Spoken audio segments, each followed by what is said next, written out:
pasado 2 de junio fueron las elecciones federales de México. Morena fue el máximo ganador junto con sus aliados, ya que se llevaron la presidencia de la República, la Cámara de Diputados, la Cámara de Senadores, 7 de las 9 gubernaturas que se disputaron el domingo anterior. Este resultado era esperado por sus seguidores y por la mayoría de las encuestas que así lo habían señalado. Sorpresivo para la oposición y para los mercados, ya que el lunes 3 de junio reaccionaron de forma negativa, la bolsa mexicana cayó 6% y el tipo de cambio también. Para algunos analistas, esto se debió a que Morena tendrá muy probablemente mayoría calificada y varias de las reformas que se hayan planteado podrán pasar sin problema o contratiempo alguno. Principalmente les preocupan las propuestas que buscan desaparecer organismos autónomos y también la forma de selección de los ministros de la Suprema Corte.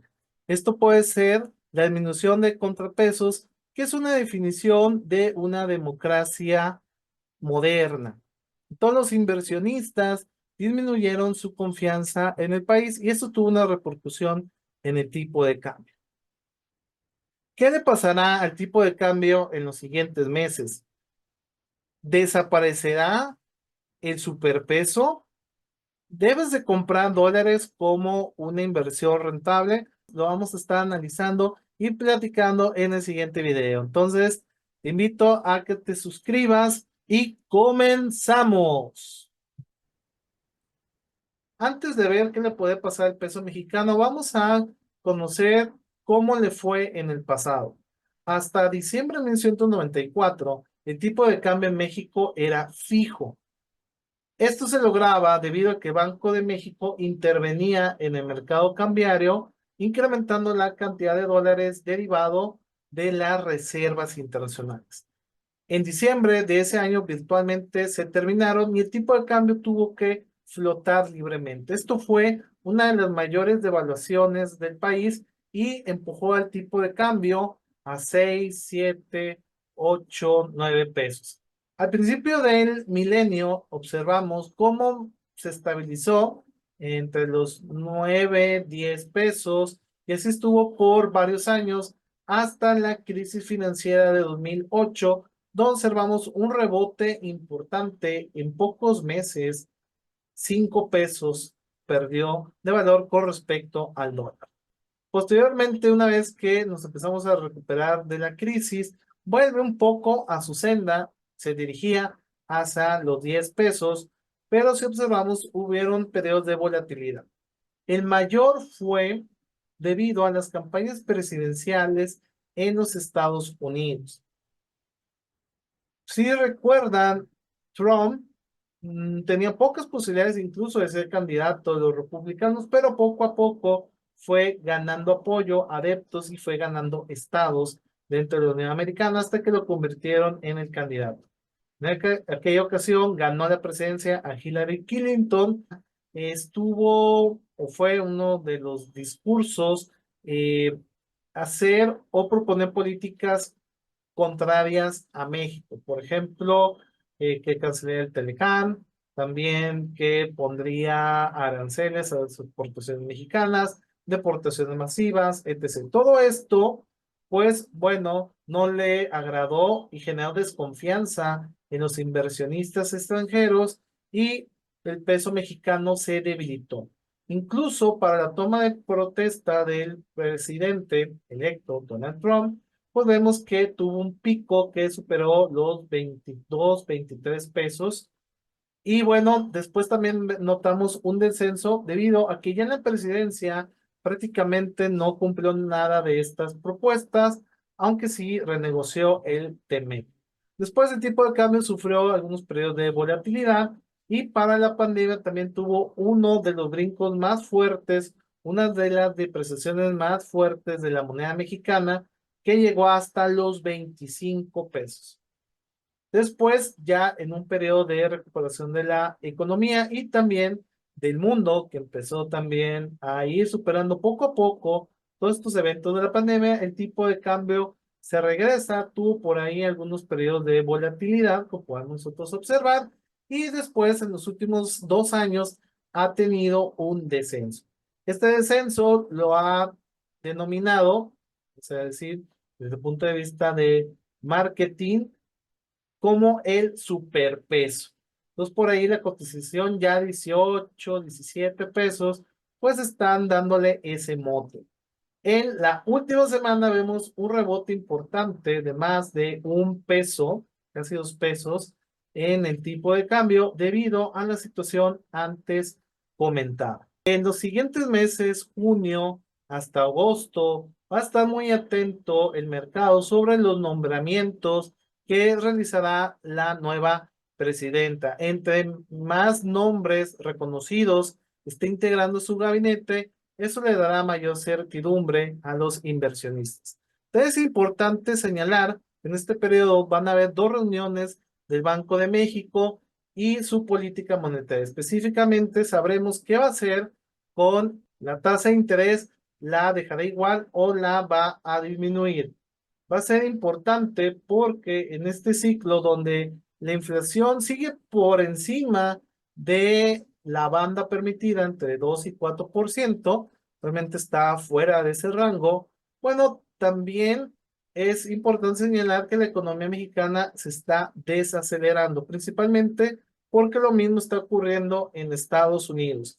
Entonces, esas 2 reuniones son clave porque si el Banco de México disminuye la tasa de interés, eso puede hacer que el peso mexicano tienda a debilitarse un poquito más.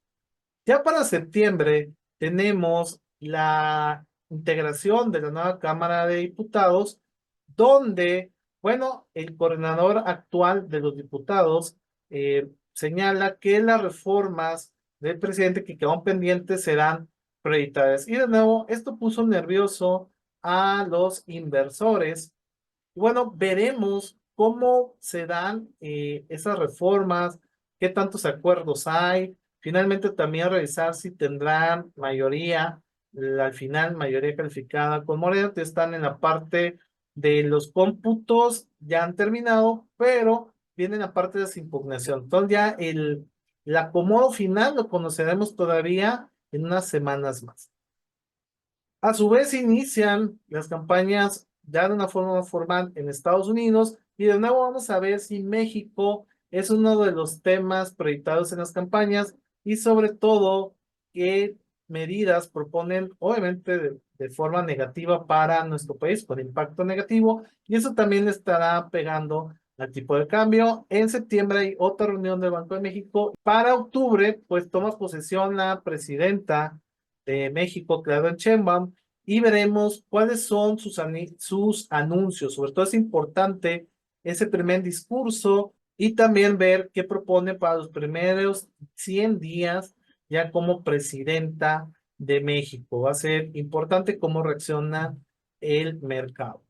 Tenemos que en noviembre son ya las elecciones en Estados Unidos.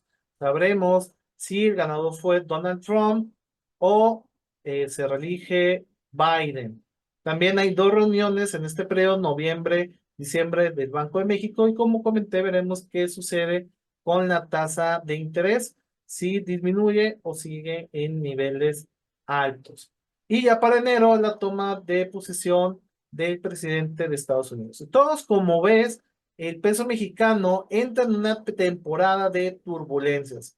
Puede ser que la moneda mexicana tenga distintos periodos de volatilidad, dado que el calendario político está muy, muy agitado, álgido por las elecciones en los Estados Unidos. Ahora, ¿es momento para comprar dólares? Dado que el peso va a entrar en zona de turbulencia y probablemente vaya a tener una depreciación de aquí para final de año, ¿es momento de comprar dólares? Bueno, como toda inversión, hay que hacer un comparativo. Vamos a comenzar con los CETE. Los CETE son bonos del gobierno que le prestas dinero a partir de 10 pesos, aunque en las aplicaciones son a partir de 100 lo que puedes tú invertir. Y actualmente están dando el CETE a 6 meses una tasa anual de 11.20%. Entonces, hacemos con un horizonte de lo que resta del año a 6 meses, pues estarás obteniendo una tasa efectiva de 5.6%. En otras palabras, si inviertes 1,000 pesos, estarás obteniendo aproximadamente 1,056. Otro donde puedes invertir tu dinero son en SOFIPOS, que son reguladas por la Comisión Nacional Bancaria y Valores y también por el Banco de México. Son una especie de neobank 100% digitales. En algunos casos como Nu, Finsos, a 6 meses se da una tasa efectiva alrededor del 7.5%. En otras palabras, por cada 1,000 pesos que inviertas, pues ganarías 75 pesos al final del periodo. Ahora vamos a ver en este contexto el tipo de cambio. El tipo de cambio el viernes pasado cerró a la venta en 18.41 y a la compra en 17.42. ¿Qué quiere decir? Bueno, si tú quieres comprar dólares, no lo vas a comprar en 17.42, sino en 18.41 aproximadamente, depende de la casa de bolsa o el banco, ahí varían un poco la cotización y tú se lo venderías a estas instituciones en 17.42.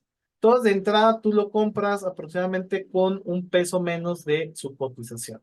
Entonces, si el peso mexicano se va a los 19.44 en el precio de compra o 19.79, tendrás un rendimiento similar a el que ofrece actualmente en los CETES o las SOFIPOS.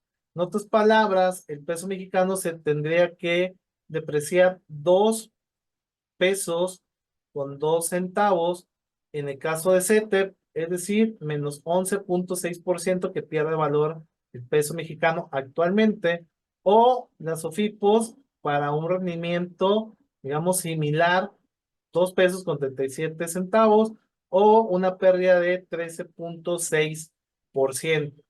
Entonces, esto es lo que tenía que reducir el peso mexicano para que obtuvieras un rendimiento similar a CETES o la tasa que ofrece SOFIPOS.